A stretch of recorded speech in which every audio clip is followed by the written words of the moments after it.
Insult করে। না, এই মুহূর্তে আপনি রাষ্ট্রপতি হন, না না, এটা আমি এটা বলা যাবে না। রাষ্ট্রপতি বাদে কথা বলবো। আপনার মানুষে তো মনে হলো জানিলেই যে আপনি রাষ্ট্রপতি হচ্ছেন আগামী। তারেক রহমানে আপনার এই পুরস্কার হিসাবে রাষ্ট্রপতি পদে নিচ্ছে না, এবং এটা ভুল হবে, এটা বলা ঠিক না। এটা বলা হ্যাঁ ওই যে বাবুই পাখির বাসা,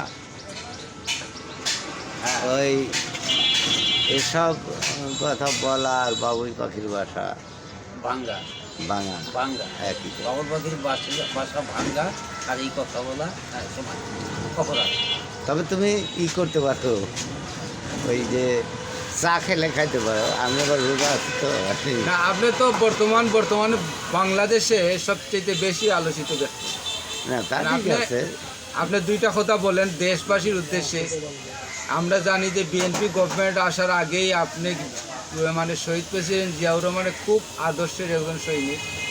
আমরা জানি যে আপনি বর্তমান গভর্নমেন্টের রাষ্ট্রপতির মেয়াদ শেষে আপনাকে আবার রাষ্ট্রপতি হিসাবে, নতুন রাষ্ট্রপতি হিসাবে শপথ নেওয়ানো হবে। এ বিষয়ে আপনি দেশবাসীর উদ্দেশ্যে কী বলবেন? না, এটা হয় না, এটা তো ভুল কথা। এটা এটা বলা যাবে না। এটা এটা কন্টেন্ট তৈরিও করা যাবে না। এখন আমি যে কথাটা বলি, এই কথাটা হ্যাঁ পরিচয় আছে, হ্যাঁ যে গন্ডামূর্খ পরিচয়। জি জি।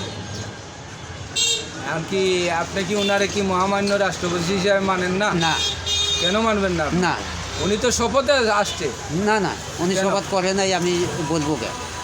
তা আপনার এলাকার কৃতি সন্তান তো উনি।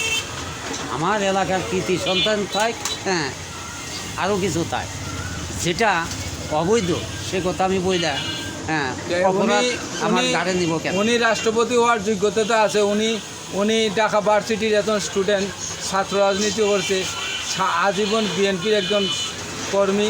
শহীদ প্রেসিডেন্ট জিয়াউর রহমানে উনি রাষ্ট্রপতি পদে ওনারে মাননীয় প্রধানমন্ত্রী তারেক রহমান ওনারে দিচ্ছে, নিতে চাচ্ছে। উনি কেন যাচ্ছে না?